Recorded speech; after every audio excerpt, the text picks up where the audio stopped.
Kain tayo guys ng guava.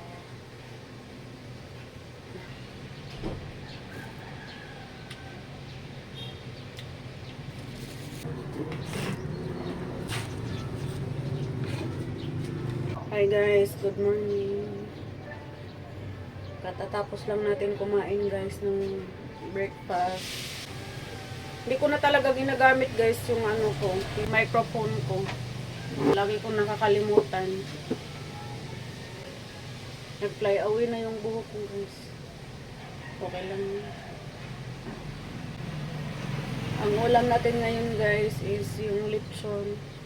Nilagyan ko ng patatas. Tapos malunggay. Kain tayo guys ng guava.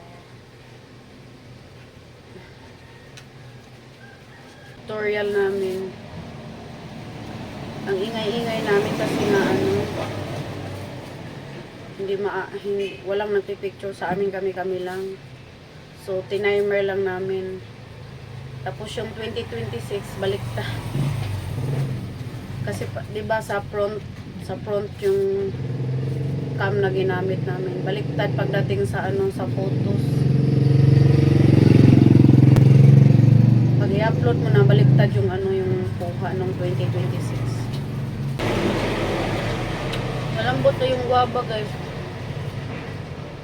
Malambot na siya.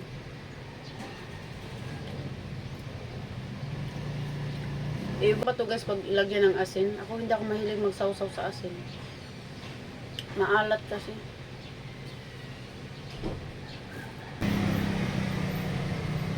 Yung ulam ko ngayon guys, lechon na nilagyan ko ng ano, sinabawan ko siya, nilagyan ko ng tanglad, lemongrass, at saka nilagyan ng ano,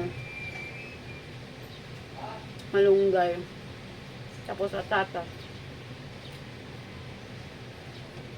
Kasi nanood ako kanina ng vlog ni ano, ni kapatid ni Simple Race. Nanood ako kanina. Parang gusto ko rin mag ganun, yung lechon ba na sasabawin. That's it guys for today's mini vlog. Happy New Year. God bless. Don't forget to subscribe.